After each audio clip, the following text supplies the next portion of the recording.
On this episode, we're delving into the modern infrastructure roadmap with StarkX Western New York Branch General Manager Nick Masiello and Market Sales Leader Jacob Muller. Welcome back to the StarkX Energy Edge podcast. I'm co-host Steve Smith. And I'm Jill Spillman. Today we're tackling the massive shift occurring within our building infrastructure as we navigate 2026. We are seeing a move toward electrification that is no longer just a trend, it's a requirement.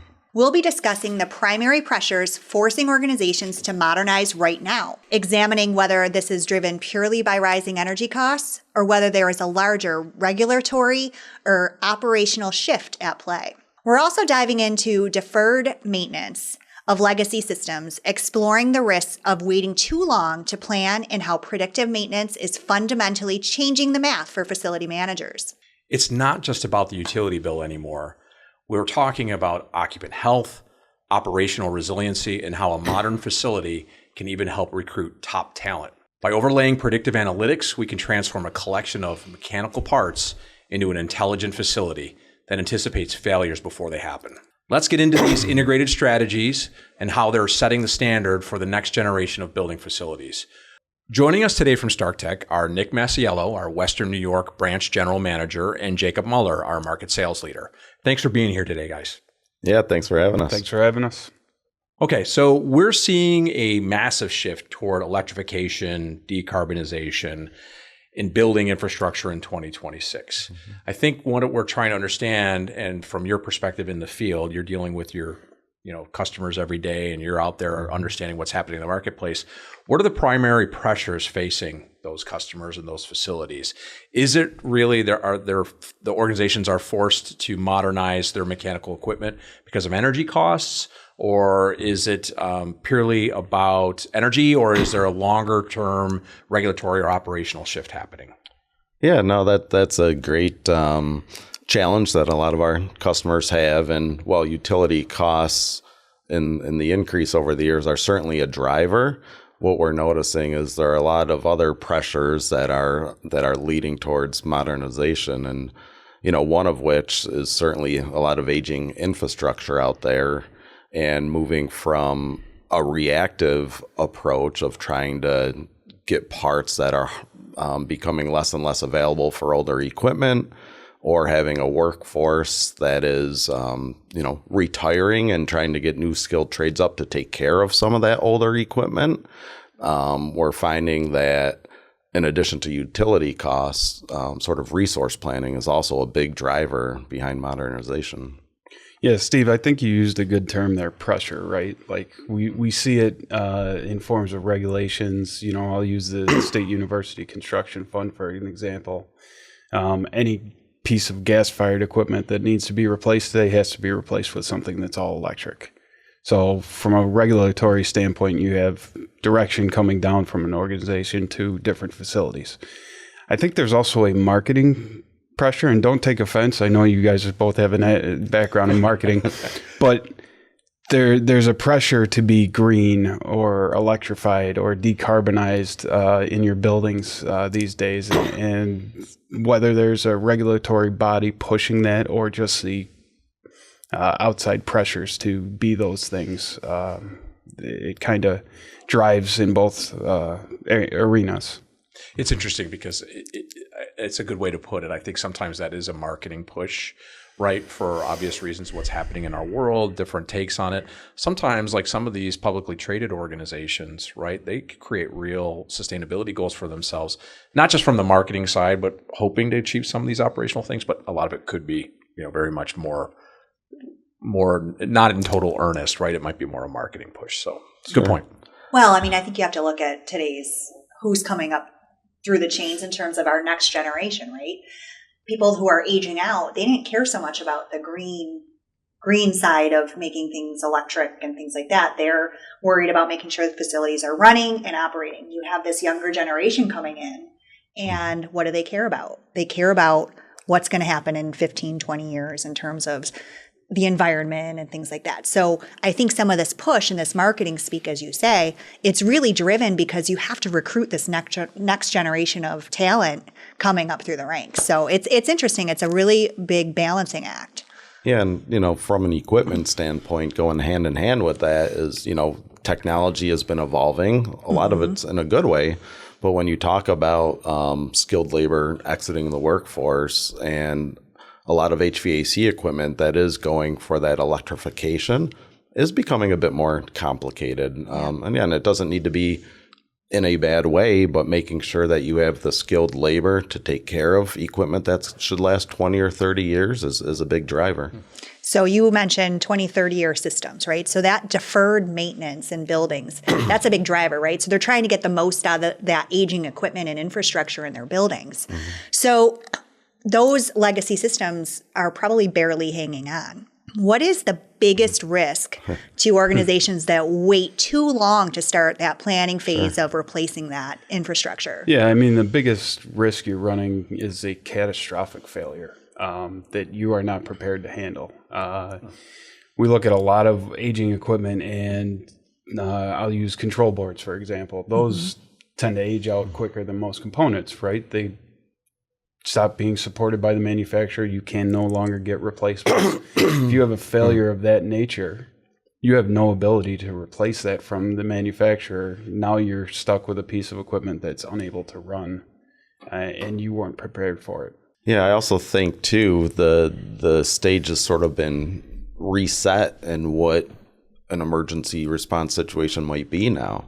When you talk about operational resiliency, there's new laws and regulations in certain areas that are requiring classroom temperatures to stay below a certain degree. There's higher regulations in different operating environments that you need to make sure you're staying within those parameters. So I think the opportunity for an emergency situation to even occur is higher than it ever has been before. Yeah, and it's put a greater focus on redundancy now in the equipment that gets selected. What steps can you take to protect yourself from a temporary shutdown of your systems? Yeah. And, in my opinion, none of this is, say, insurmountable. But when you talk about deferred maintenance, I think, again, going all the way back to upgrading equipment, it's much more than an energy play right now. It's an operational strategy for owners.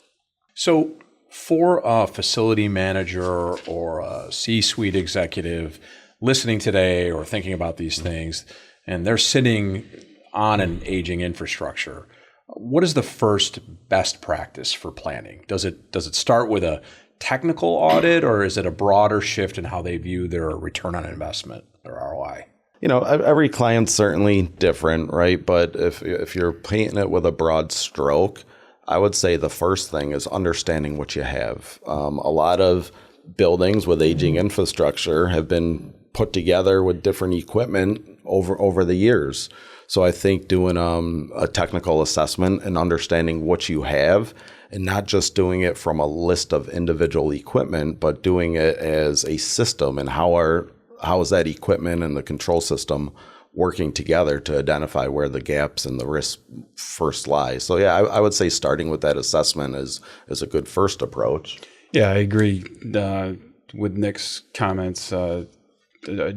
Understanding the building and its purposes and what its processes are and how the equipment interacts with those processes is very important, number one.